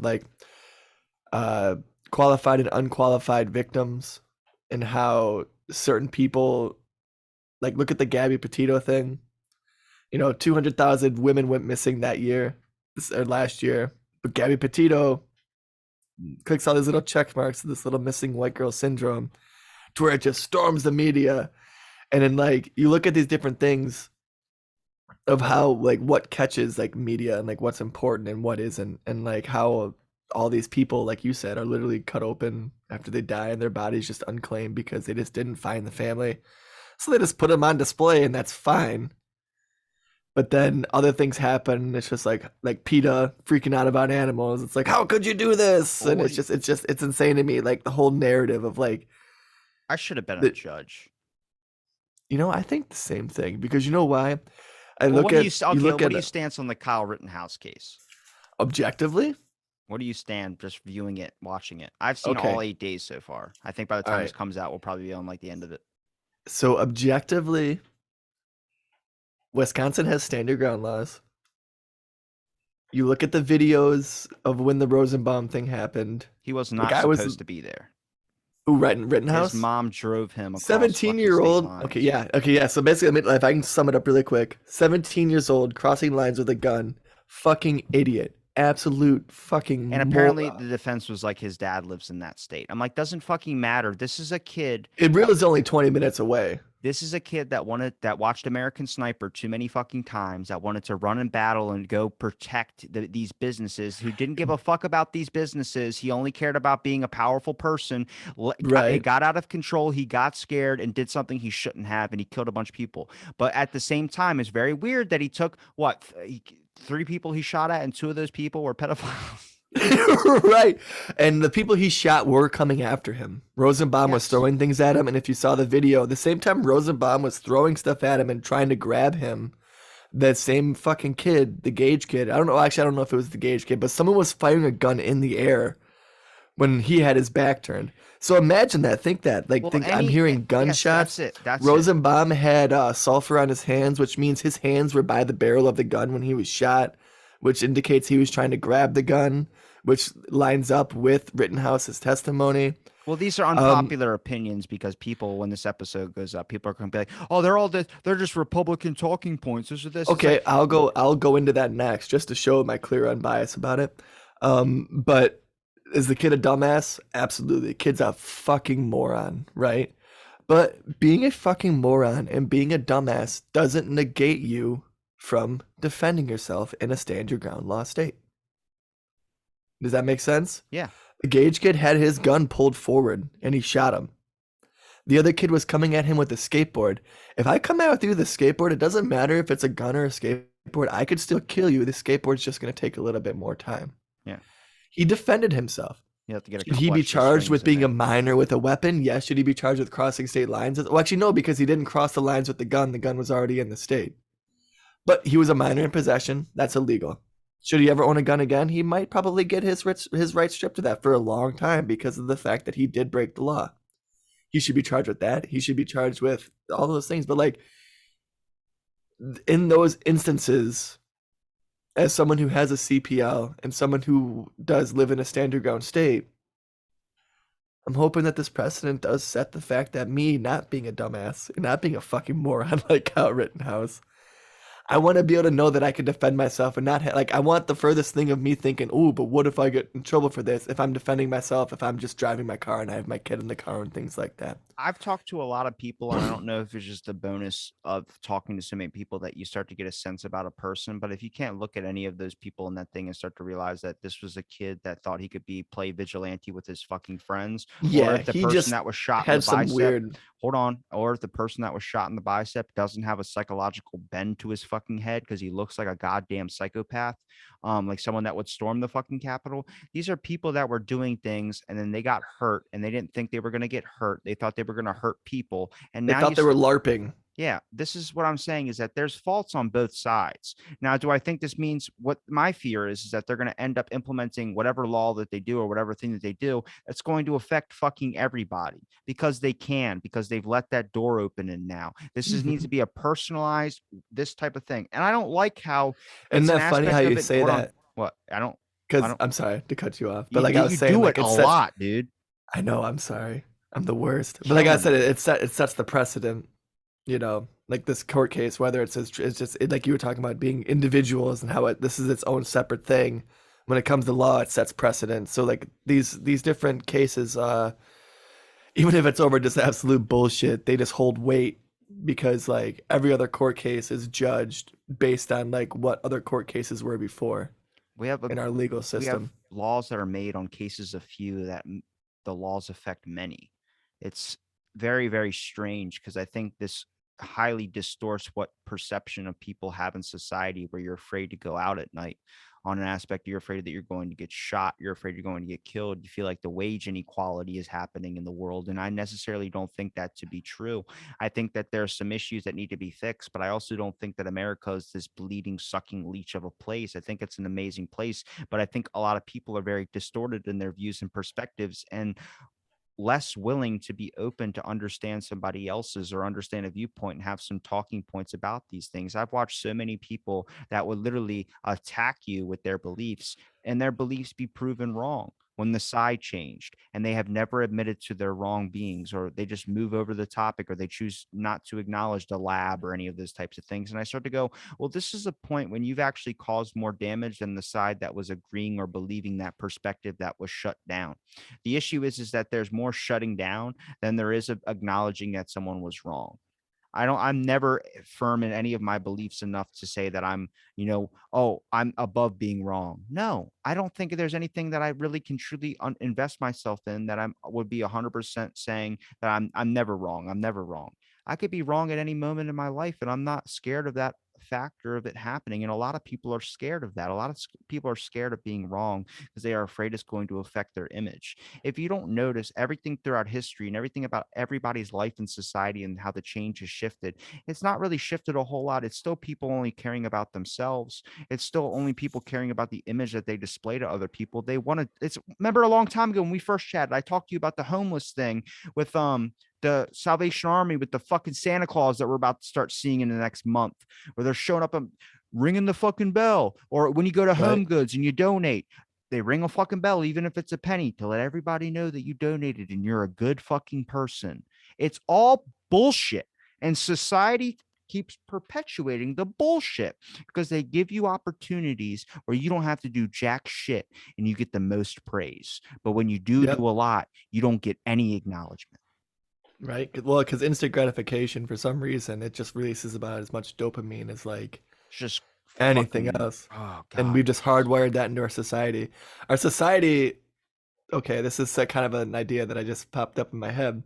Society is like literally like programmed to just prey on all of our weaknesses. Our oh man. I always forget the word whenever I want to say it. Your flaws? Yeah, not necessarily your flaws, but like your impulses. That's the word I'm looking for. Society is literally just designed to like exploit all of your impulses, whether it comes to like when it comes to like your dopamine, whether it comes to food or sex or material things, and like instant gratification, like you were just saying, when it comes to you drop that penny in and they ring the bell and everyone looks at you and they go, oh, nice. They gave $1, and then they go on and do their other day, and then you walk away and you're all fucking got your shoulders high, like I gave money. I'm gonna have that little star at the Spirit Halloween store with my name on it that I'm never gonna see again. They're probably gonna throw it out when they break the store down that just says I gave $1 to this place. Yeah, it is. Yeah, society likes to prey on all of our impulses and our weaknesses as a whole. I don't know. Look at commercials. I don't know why people want to just put their lives in so many. Like, I get angry at these things, but I also don't let it ruin my whole life. I actually I like to get angry about it because it fucking gets me riled up. One thing I can fucking get angry about, find it hard to be stressful unless you're like incompetent in a store. I met so many people that are just incompetent I got hit by a car the other day because a lady was backing out and she didn't look, and she just fucking hit me, but spun me around when she hit me. Like to the point where I was like, you what were the walking? Fuck? Yes. And I was like, what the fuck? And like it spun me around. And then I said, what the fuck? And then I looked at her and she just drove forward. There was no cars in front of her. She didn't need to back up. She could have just drove forward and pulled out. But she was like, no, I'm going to back up. Then she hit me, and I don't think she acknowledged I know that. you. Yeah. You're that fucker that's on that path podcast. You're that fucker. Oh shit. Yeah. So what else is what else is new, Robbie? The world shit. The world is shit. I don't think it's bad at all. I think there's a lot It's of yeah, goods no. to it. I There think there there's is. there's a lot of It's people just that are if it mad. bleeds, it leads. Well, So there's- everyone's just Yeah, I mean, we shouldn't be in society where that should be an aspect that's profitable. I think people Right. need to be more held accountable. If that means that all news and all media has to go away or take another route around, but there used to be a narrative where the media was with the people. And now I think it's shifted, and I don't think it's been fully open that they have shifted. They're closeted. Media is Mhm. closeted in a way where they're still acting like they're on your side and they're against the government and they're going to expose these things, but they're not really. They're all in the well, pocket just of they're the in bed government. with the government. That's the thing, is all these like it's just money, influence, and And I'm not being a even a part of that pro-gun person. elitist circle. I'm not even a pro-gun person. And people go, well, you just want to have guns. It's like, I don't even have guns. I don't care if anybody owns a gun or not. I don't You want don't to own see. any? I asked my grandpa gave me this because my grandpa lives in Baltimore. And I asked him, I was like, I'm thinking about getting a gun. He goes, let me ask you a question. When you get that gun and you're driving, would you pull that gun out at someone if they pulled over with a bat or something trying to fight you? And would you show it off like that? I said, well, it would be defending myself. And he goes, there's a difference between defending yourself and then pulling it out all because you're not getting your way. He goes, Mhm. you need to think about that question before you decide to buy a firearm. He goes, you know why Yep. there's a lot of kids that pull out guns on each other down here is because they're tired of being told no, because throughout society, they have not gotten their way and they need to forcibly take it. He goes, there's a difference between becoming a statistic and becoming a rational person that has a gun. He goes, you should only get a gun to defend yourself when it is an intruder breaking into your home, but getting angry over something and flashing it all because you feel like you can get power that way is not a way to get power. Power is Yep. earned. It should not be given. He's actually he's spot on, and that's kind of like it's funny he says that because that's actually kind of how the law is written in Michigan for your stand your ground. Like you're not allowed to brandish your firearm. Like in Michigan, if you expose a firearm, Well, it's a good thing I just bought a house there. did you? Zillow. Did you really buy a house in Michigan? You Shout son out of a to bitch. Zillow, my sponsor. You're not about to move to Michigan. You're fucking lying. I know you are. Fucking Travelocity gnome pops out in the corner. It's Noam Chomsky. It just pops up over here. No, Chomsky is saying, Hit this deal Zillow. right down below. Out of the blank, Yeah, like- 25% off.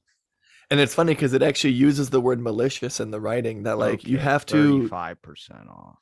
right. You bastards. When you pull your gun out, it has to be for malicious intent, which is saying that like if you pull your gun out, you have to be in a position to where you feel like threatened enough that you're going to use it. What happens if my gun just falls on the floor because my pants don't have pockets? I don't have cargo Then- shorts. Then you're just an irresponsible gun owner. The person that created cargo shorts really did not like, or really carried a lot of items that he just couldn't fit into 2 pockets.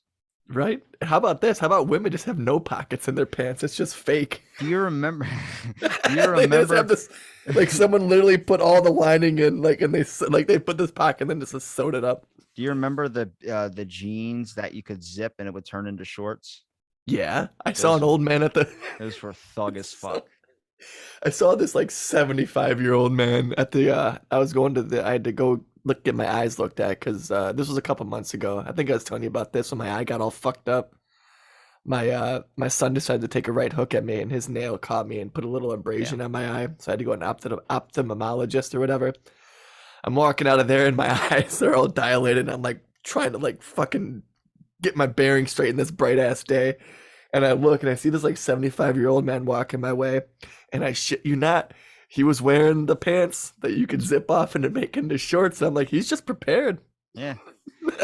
There's ever a small flood that comes through. You can, Giant heat wave Michigan does. Like Michigan, like in the spring and the fall, you could wake up and it's like 40 degrees and it's like, what the fuck?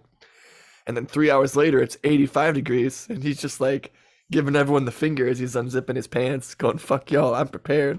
I never. Except you got to take your shoes off. You got to take your shoes off to take that lower pants off. Yeah, see, I go to work in the mornings when it's like 31 degrees and I'm right by the front door every time it opens doing the front desk. And I'm wearing shorts and shit because you can't work out in jeans when you get off work. And I was like, I'm not going to go all the way home, change, or bring a spare and then change here at the gym. Because every And time then you just walk to into come the back. fucking bathroom, there's an old ass naked old man just fucking toweling Do you off think in that front of old? everybody.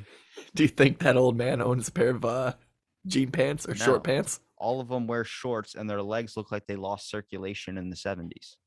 They're like purple and shit. Just have those weird veins that like stick out like 6 inches. fucking hate it when I'm in the fucking gym and I'm trying to work out and someone comes up and starts trying to strike up a conversation. I'm like, can you fuck off for like that whole, like, come back in an hour and a half when I'm gone. Thank you. Right, like, hey man, how are you doing? And you're over here going, I'm okay. You're just trying to run. Like Every have a time I do the, like conversation. when I do my 6-hour or 5-hour cardio days, I'm on the elliptical and then an old man will like, he'll walk in between it to where the arms are swinging. I'm like, dude, he's going to get fucking taken out by the elliptical arm. And he like backs up and he goes, hey, how's it going? He stands right in front of it. So it's stopping right here.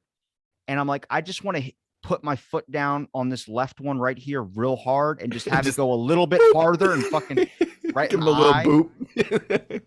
Oh, I'm sorry, man. I just fucking fall back.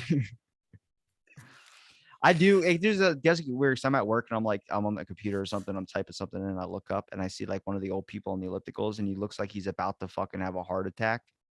And it's happened before.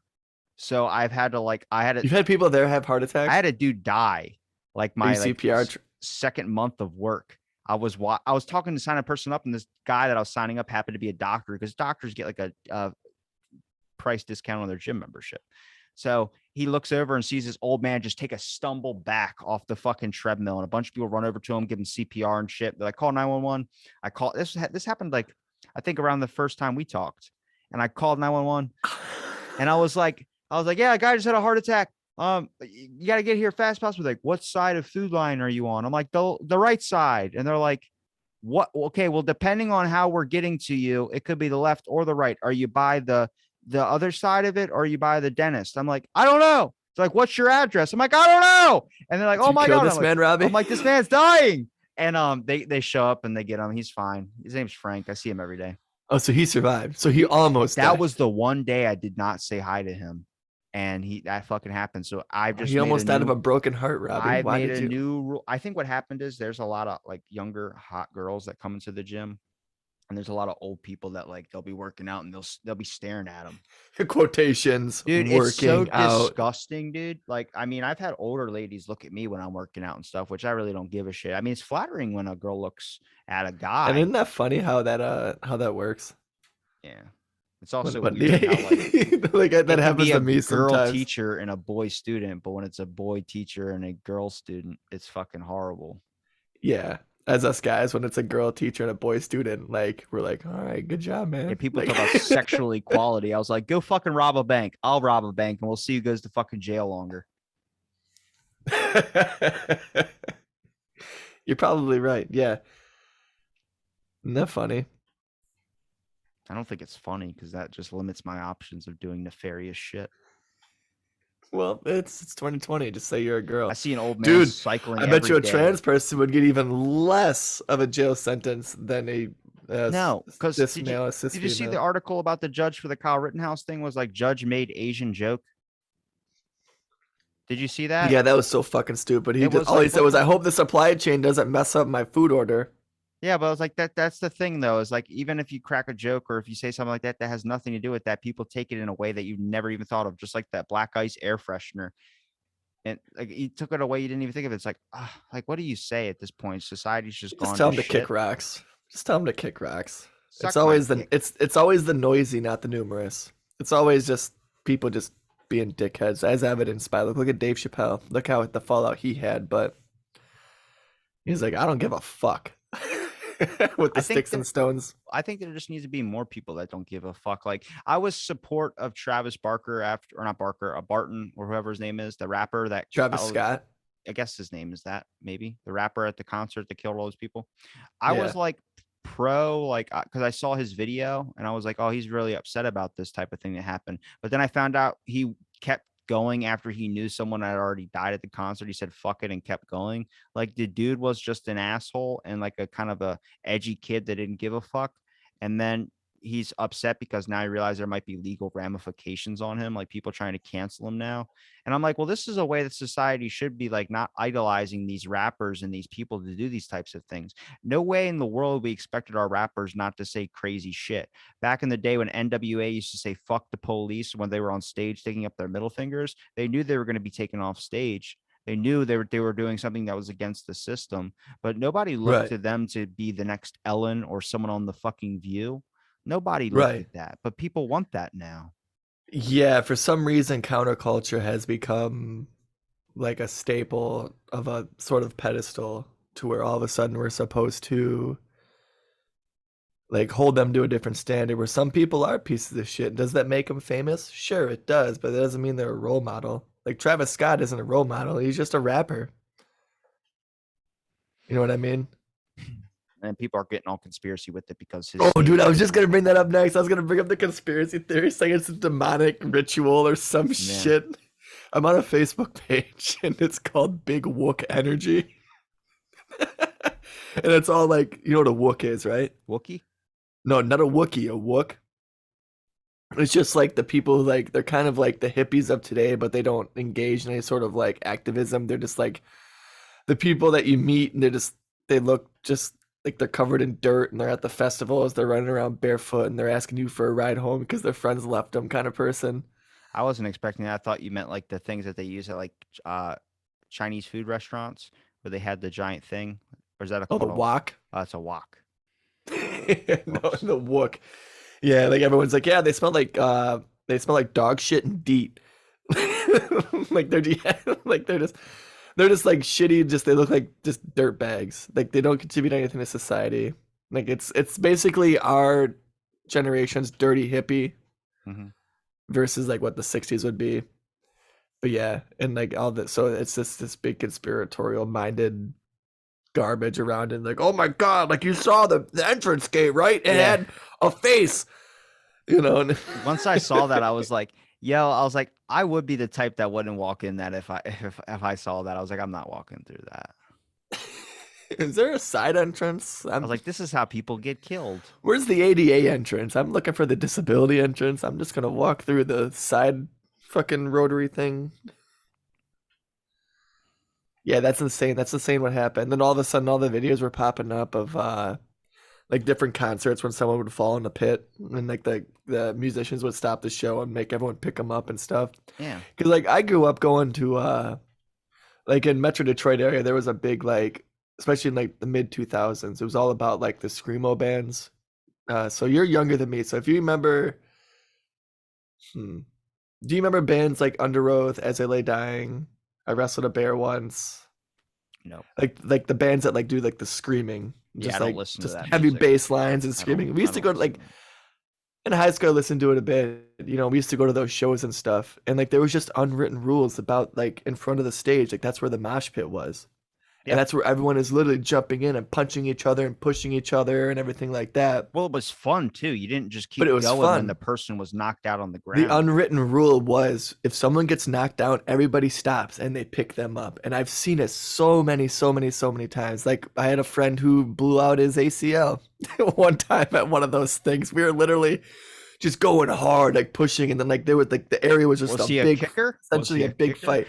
He was kicking. And he stumbled bad, and then we were like 30. We were going to a show of a band that was like from when we were in high school, so it was a bunch of old ass people just fucking beating the shit out of each other. And he tore his ACL, but everyone stopped and helped him. Like people he literally just got done punching in the face, we're all helping and picking him up and holding him on our shoulders and bringing him out to the car, you know, because he's like, yeah, I can't do this anymore because he tore his ACL. But then like at the Travis Scott thing, like you see some of those videos, like it's just so traumatic. Like there's someone on the ground and people are just walking over him and shit. And it's like, what the fuck? It wasn't even like a mosh pit. It was just mesmerization and having like on drugs or watching the concert and being super into it. Where there were articles I was reading about people saying like the air just felt thin. Like it was a Texas heat day.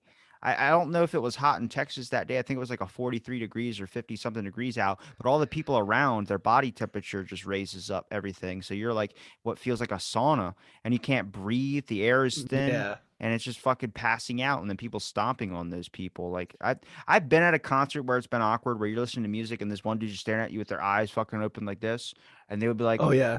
and they would stick their fist out for you to fist bump them, and you'd fist bump them, but they're obviously on drugs and they're leaning up and down like they're trying to stay cool, and they don't want to, like, I've seen them like bumping In their head is just going, be cool, be Yeah, cool, yeah, yeah. be cool. It's I've like fist seen bump I've 'em. seen a dude do that and then lean on me, and I pushed him off, and I fucking like I was like, hey man, like back it up. And then he started leaning on this girl, and the boyfriend came over and grabbed him and fucking threw him.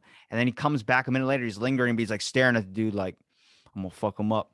I'm gonna fuck him up. But he couldn't move his arms above his fucking waist. They were like down at his side. And I was like, this Yeah, I've person's seen on people drugs. like It- ketamine or something. That's what fucking sucks. But I mean, if that's what they want to experience, I just hope you know, if you get your ass fucking handed to you by some dude because he doesn't like the way you're leaning on his girlfriend, it's gonna fucking happen.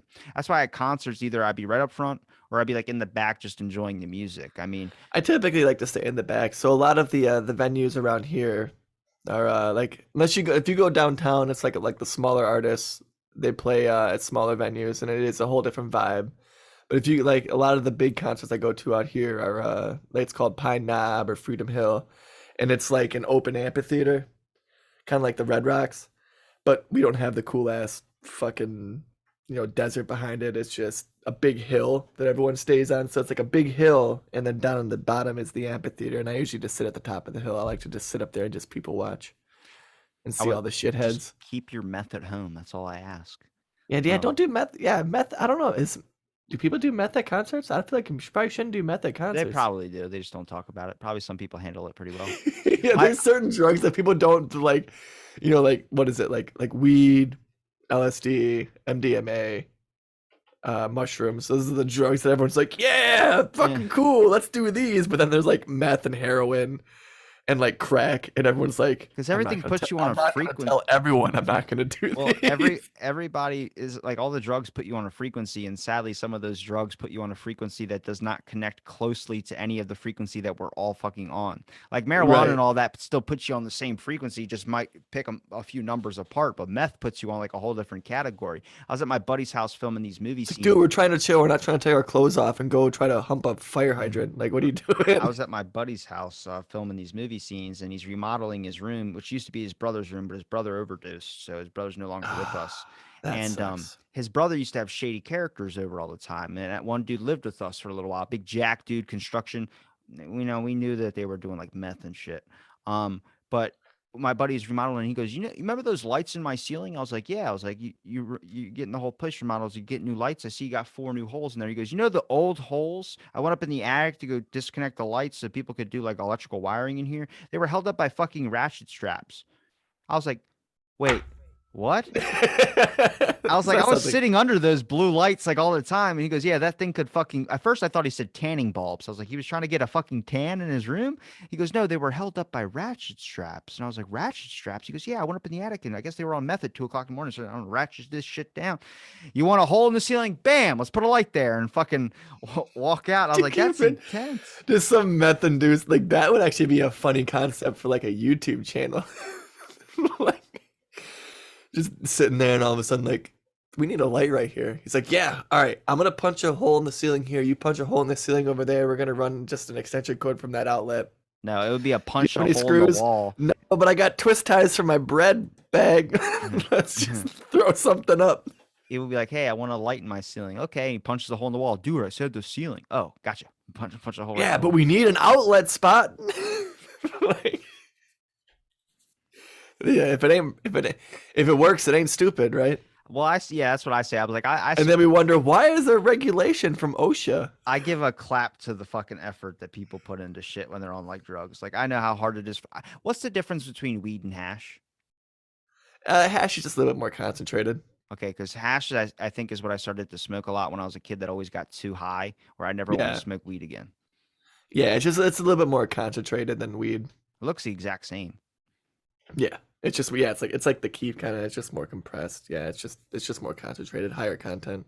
I And then you love it get the when people- wax, and then you get into like the oils and stuff like that. And it's all THC, like the flower, like when you see that nice little bud. But it's just taking that and then taking a bunch of that and then making it the same size, but it's just a lot more THC in it. my buddy's a big tech. What is it? Tech 9 is the drugs like a weed, a legal one or something like that. Was it? Well, I guess it depends on where you're at, but is it one of the variants of the THC? There's like THC 9, like the think Delta so. 9 or something like But that. he's Yeah. not a weed guy. Like at all. He just started smoking weed like a month ago or whatever that thing is. And we're driving to go film these scenes, and he's in the car and he pulls out his little vape jewel thing and starts hitting it. I'm like, what the fuck are you doing? He's like, it's Saturday, bro. Time to get high. I was like, what the fuck are you talking about? You were straight laced as hell. Like you were out of Yeah, school. isn't that funny how when the student. stigma of weed kind of gets limited, now everyone treats it like alcohol. They're just like, fuck it. Well, I'm just nervous because his brother OD'd, so I'm like, I don't want him going down that fucking path of trying other shit. Yeah, drugs are drugs, and like like I wouldn't say weed is technically a gateway drug. I think the stigma of that is finally being put to rest. Definitely a But gateway drug in some aspects. There are some But people that fucking you hit smoke it that are like, I can weed, do and then you're something like, harder. oh, this is okay. Yeah. I might be able to try That leads to mushrooms. And then mushrooms opens up the gateway. Either you go full on, like, I'm not doing any other drugs besides this, or you lead into maybe I need something more different. If this one's like this, maybe meth's a lot better. Oof. But I feel like once you have so many like Bunsen burner, like I wouldn't do dabs because that involved a torch and heating up a thing. I was like, this is too much fucking work. This obviously is not for me. It looks like a drug that's just like way too intense. And all of a sudden, yeah. No. I was like, when there's too much of that going on, I'll end up grabbing the heated part and be like, oh fuck, my hand's burned. Right. When it involves like all of a sudden a bunch of chemicals that can blow something up, it's like, well, people get high and it's like, oh, it just seems like the filter goes on, and they're like, hey, look, the world looks a little bit like an Instagram filter. They're blinders. Their peripheral expands a little bit, so all of a sudden they're kind of looking around, and they're like there was whoa. moments I would smoke, and then like it would be like as soon as I hit it, as soon as I'm doing an inhale, I would smoke, but I would smoke with someone who's been smoking like 5 times a day, every single day. So then their version of they're just normal, and you're just like, are you feeling this, man? I'm like, fuck, I can feel my teeth moving. And I would hit it, but as soon as I would take an inhale, the very first puff, I'd be like, all right, that's where it's gotta stop, but you're still inhaling. So it's like, oh, missed my fucking turn. And the next, you're fucking in this deep, dark rabbit hole where you're fucking sitting in your room, your TV's on, there's no other lights on. So it's just a light from your TV on. You're watching Step Brothers, you're too close to it. You can feel it in your eyes, like you're gonna go cross-eyed. And then someone walks in the door and goes, why the hell are you so close to your TV? And you didn't notice, but what you thought you were way back sitting on the couch, you were right up to the fucking screen like this. No wonder your goddamn eyes were hurting. And it's like, wait, this happened on weed? Where'd you get this weed at? I didn't. So I'm saying every time I've smoked has always been that type of weed. So I've had like 30 bad experiences. I had one that I was so high. It was my first day in a new house. So like my room was like, I didn't move. So my room was just set up the way, this was like when I was like 15, 16. So I remember I got high and I was like with this kid that I've never met before. And he's in my fucking room. And I'm like, are you thirsty? I'm thirsty. He goes, no, I'm good, man. And he's like, he's a big dude. Like he's probably like 450 when we were like 16. So he's a big guy. And I was like, I'm gonna go get some water. You sure you don't want water? Yeah, I'm good. I'm trying to be a good host in my mind. I'm like, remember, be a good host. Be a good host. Yeah, those weird little repetitions that stick in when I go to the fucking fridge. I open up the fridge, and then I'm staring at the fridge for fucking 20 minutes. And then I just grab a bottle of water. I walk into like where my doorway is. I have my I'm gonna lean up against the doorway, be kind of cool. And I drink the whole bottle of water, like I chug it. I'm like, I'm still fucking and I go, hey man, you want a water? And he goes, you just asked me if I wanted water. It's like, I asked you 30 minutes ago if you wanted. And you're like, water. Oh fuck, now I'm looking stupid. And I'm like, I'm gonna go grab water. And I grab a water, drink that, and then I drank 6 bottles of water in a matter of, he goes, are you okay? I'm like, I'm fine. I'm fine. I'm fine. Then remember my mom came home and I was like, fuck. I was like, all right. So I was like, Mom, can you drop him off at his house? And he's like, yeah. So he's like, okay. And we start driving and she goes, where do you live, honey? And he's like, you can just drop me off on the street. And she's like, no, I'm gonna take you to your house to make sure you get home safe. He's like, you can just drop me off right here. Like, I'm gonna take you to your house to make you get safe. He's like, oh, fuck. Yeah, I live right here. I guess he picked some random person's house. And I was like, all right, man, I'll talk to you tomorrow. I did not realize that he didn't want to go home high. And that's why he was saying, drop me off at this street. I've never told that fucking story on here before, but it's like those cringe moments where I analyze them now and I'm like, oh my God, I'm a fucking idiot, dude. And I'm like, he was really high too. He was just dealing with it in his own way. He's like, I don't want him to think I'm high. No, I don't need water, man. He's over here up. Just dying. I went to a concert, a Pepper concert, and saw the band Pepper. And that's a good band to go see Stone. Did you get high? because they don't play the same exact music that's in their studio recordings. They play like their Right. own It's live like a version. Grateful Dead. They always play a Yeah. different live version and stuff. And I Yeah. saw the Dirty Heads too. Ooh, They that'd be a good. they were the main show, and then Pepper opened up, and I was like 16 at the time, and I was with my brother and his girlfriend, and we went to this concert at Pier 6. So it's like a pavilion that's outside. So there's like, it looks like that Sydney Opera House, like those type of roofing, but it's like way like extended back, and there's a field behind us. So we're like, there's a bunch of open Okay, seats. so that's literally what I was explaining when I was talking about Freedom Hill or Pine Knob. It's just an amphitheater. It's like a pavilion outside with this an open area behind it and stuff like that. Yeah. Remember, I've talked about the story way, way, way back in like 200 episodes. But I remember getting high, and then I remember I was listening to them play, and they were like, they stopped mid of their song and started talking to the crowd. And then like I think it's going on for like 30 minutes. I'm in a fucking another world basically. When I get high, dude, it's like taking mushrooms for me. I don't know if it's because my brain is sensitive or something to it, but like either I'll get pale white like a ghost and I'll get like very sick to my stomach, or I just get fucking intensely high. And I remember they kicked right back into the song after like 30 minutes of talking. I was like, what the fuck? And I was like losing my shit. What the hell just happened? Yeah. I was losing my shit. And then afterwards, my brother's like, are you hungry? I'm like, yeah. He's like, we're going to stop at McDonald's. Let's get something. He's like, I was like, okay. I was like, what do I normally get? I was like, I usually get like some chicken nuggets. I was like, can I get a 20-piece McNugget? And my brother's like, 20-piece McNugget. And I didn't notice at the time that's a lot of fucking nuggets. And we're waiting for like 15 minutes for nuggets. I guess it was like they had to do a whole batch just for you. So they had to do it. And he's like, my brother's like, oh my God, see, because you wanted 20 fucking nuggets. I was like, dude, 20 nuggets is usually what everyone gets, right? And the nuggets show up, and I'm like, I did 6 nuggets and I was fucking done. I was like, I can't do any more fucking nuggets, man. So I saved them for the next day when I woke up. Cold nuggets actually aren't that bad. Yeah, it's trash food, but I did it. It is. It's one of the very few foods that they have that like you can still eat like later when it's cold, and it's like, this is still all right. You feel terrible for doing it. It's like, what am I doing to myself? But it's hard to get high and do things for me. I think the biggest I used to live like on the other side of Ocean Pines, which I'm in the other gate now. There's 2 gates. There's north and south. I used to live like right off the parkway of one. This is before like I had my license and stuff. So my brother he like walks in the room where I'm playing Xbox, and he goes, what are you doing? I'm like, I'm playing it. I'm like, well, no, he walks into the room. We're about to play Xbox. I'm already feeling high just talking about it. He goes, I got a new game, shows Lord of the Rings, like the fucking whatever, one of these like multiplayer RPG type things you can play on the Xbox 360. And I'm like, cool. I'm like, when play, he's like, first, we're going to get high. And I'm like, okay. So we go into the garage, smoke a little bit. He's like, are you feeling hungry? I was like, I can't fucking talk. And like, I forgot how to get words out. And he goes, all right, that's cool. Let's go get some drinks. So we go to walk right across the street. I live right by a Walgreens. So we just got some Arizona teas. I think they had like a grape aid flavor, then a watermelon flavor. That's a trip in itself when you're that high, having to walk around in a store and deal with people who are just normal. Bro, I got to the point where I remember trying to buy energy drinks at the Walgreens, and the lady's like, you have to be 18 to get these. And I was like, what? Energy drinks? No, I think she was just trying to protect me because she knew I was young and I shouldn't be drinking those things. Like, like their own self-soldier or whatever they want to do. Like, I got to stop these kids from drinking these energy drinks.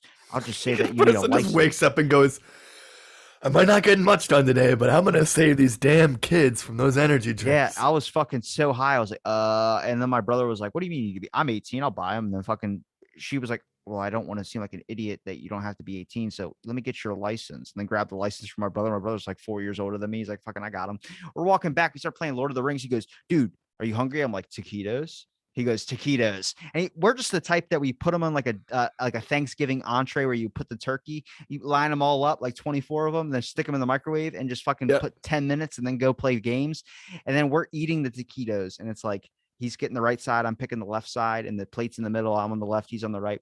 Get down, and like, you're fucking eating the ones that are cold on the middle. Like, you obviously didn't turn them, so they're cold. He ate them fucking anyway, but it was a great high experience. Right. Yeah. When you were just saying that thing about not being able to understand words coming out of your mouth, that definitely sounds like a mushroom trip. I was like, because I've been there when I was younger for sure. You just scarf down a bunch of mushrooms, then all of a sudden you're sitting there and you're talking to people. And the words sound like what we're saying right now. And I'd be like, hey, Robbie, how you doing? And then I'd be like, did I say that right? Yeah. Did I say the shit out of it? Did I say that right? did I just say that right? And then all of a sudden you're just in your mind and you're like, I can't understand the words coming out of my mouth. And everyone's like, I understand them. And it's like, that's great for you, not for me. Like you just I'll never have this little forget. trip. I think it was my junior year. He picked me up at like my dad's house, and he goes, "I want to go to the shop and get high." And the shop was like a place that you can go get high. It was like a little like a storage thing, but people worked in there, like they did painting and stuff like that. So you could just go in there and get high off of like weed or something. Not sniffing paint thinner or anything. And remember, I You're doing a walk in. Charlie Day, just huffing paint. It's like a long hallway that they installed in there. So like I'm walking in and I walk all the way around, and as I look around this corner, I just see my Pappy C, who's just my grandpa, basically we call him Pappy C, sitting on a couch using a bong out of PVC pipe. And he just looks up at me and I'm like, Pappy C smokes weed? And then my brother's like, yeah, you don't know about this. Because my brother's my half brother, but his whole family smokes. And I'm Right. like the odd man out kind of. And I look, I'm like, Pappy C smokes weed. And he goes, what are you doing here, young? And I'm like, you smoke weed? He's like, I've smoked weed way before you were fucking born. And I was like, what? He's like, I've been smoking since I was 16. I'm fucking 72. And I'm like, I've never known this. And then they light the weed and I smell it and I go, why do I think Thanksgiving when I smell that? And I'm like, oh my God, all the times you guys said you're going to go out on the porch to smoke a cigarette, you guys were smoking weed. So every time I smelled that, like I can always pick that out of nowhere because I immediately think of Thanksgiving and Christmas. Isn't that funny? I have that same type of smell. Like every once in a while I'll get a whiff and it's like, oh my God, I remember that smell when I was like 3 or 4 years old. And it's like, I like that smell. You know what I mean? Like you go into a room exactly at like Thanksgiving or Christmas and all of a sudden like, that's a weird smelling cigarette. Oh God. All right, Corey, we got to wrap it. Yep. So when you move into Michigan? Never. No, you got me excited there for a minute, man. I would love to if you could send me some locations in your area that are cheap. Well, right around me isn't terrible. I'm sure like how much like what's average rent? Can we talk about this off air? Yeah, we'll talk about this off air. I want to I'm gonna get you smitten with the mitten. Okay.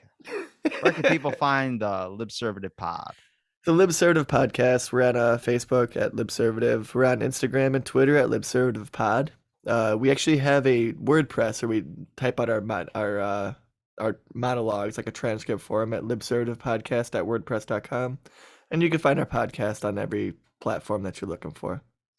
Come hang out. We talk bullshit and call balls and strikes on the politics. If half the episode pisses you off and the other half makes you happy, then you're a pretty unbiased person. So Boom. come hang out. I'll link it all in the description. Thanks for listening to this episode. Out of the blank.